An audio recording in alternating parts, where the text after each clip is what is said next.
సాధారణంగా ఎక్కడైనా 6 గంటల తర్వాత సూర్యాస్తమయం అవుతుంది. ఆ ఊరిలో మాత్రం 2 గంటల ముందే చీకటి పడుతుంది. ఓ గంట ఆలస్యంగా తెల్లవారుతుంది.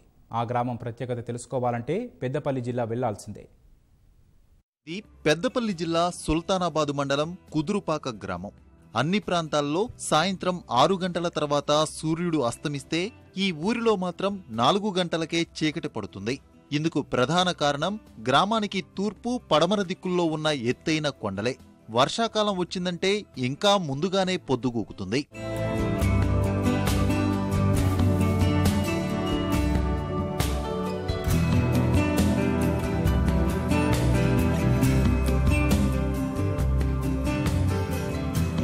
దరిదాపుగా పూర్వం నుంచే మా కుదురుపాక 3 జాముల కుదురుపాక అని పేరు వచ్చింది. తూర్పున గొల్లగుట్ట ఉంది, ఇటు దక్షిణాన పాంగుట్ట ఉంది, పడమరాన రంగనాయకుల గుట్ట ఉంది, ఉత్తరాన శ్రీ లక్ష్మణంలాద్రిస్వామి టెంపుల్ ఉంది. మాకు ఈ పొద్దునే సూర్యోదయం 1 గంట లేటుగా వస్తుంది. ఎందుకంటే ఆ ముందు ఉన్న ఆ గుట్ట అడ్డం రావడం చేయబట్టి ఆ సూర్యుడు అనేది 1 అరగంట లేట్ వస్తుంది. పడమర రంగనాయకుల గుట్ట ఉంది కాబట్టి సూర్యాస్తమం అయ్యే సమయానికి 3 గంటలకే ఆ గుట్ట మీదకి పొద్దు అయ్యేసరికి ఆ గుట్ట నీడంతా ఈ గ్రామం పైన పడుతుంది. కాబట్టి ఈ నీడంతా ఈ గ్రామం మీద పడేసరికి మేము 3-3:30 గంటలకే లైట్లు వేసుకునే పరిస్థితి ఏర్పడుతుంది. గుట్ట నీడ ఊరి కిందికి వచ్చే వరకు కొంచెం చీకటి అయినట్టు అవుతుంది. మేము బయటికి పొలాల కాడికి అటు ఇటు పోతే మళ్ళీ వెళ్తూనే ఉంటుంది. మిగతా విలేజ్లలో సుత ఇట్నే ఉంటుంది. కానీ ఇది ఏంటంటే నీడ చుట్ల చీకటి అయినట్టు అవుతుంది. తూర్పు దిక్కున కొండలు ఉండడం వల్ల సూర్యోదయం కూడా గంట ఆలస్యం అవుతుంది.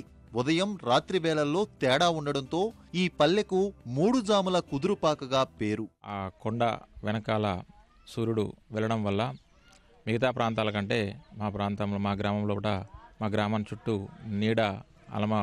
నీడ ఉంటుంది. చుట్టాలు బంధువులు ఎవరు వచ్చినా కూడా ఈ మిగతా ప్రాంతాల కంటే తొందరనే కొంచెం నీడలాగా ఉంటుంది కాబట్టి కొంచెం ఆశ్చర్యానికి గురవుతారు. సాయంత్రం కాగానే సూర్యుడు రంగనాయకుల గుట్ట వెనక దాక్కుంటాడని గ్రామస్తులు చెబుతున్నారు. పనులకు వెళ్లిన వారు త్వరగానే ఇళ్లకు చేరుకుంటారు.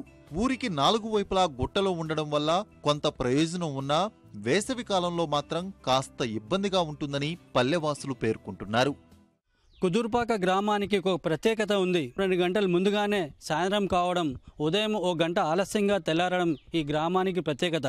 అటు తూర్పు ఇటు పడమర వైపు 2 దిక్కుల గుట్టలు ఉండడంతో ఈ సూర్యాస్తమము సూర్యోదయంలో వ్యత్యాసం ఉంటుంది. దీంతో 2 గంటలు ముందుగానే ఇక్కడ సాయంత్రం చీకట్లు అలుపుకుంటాయి.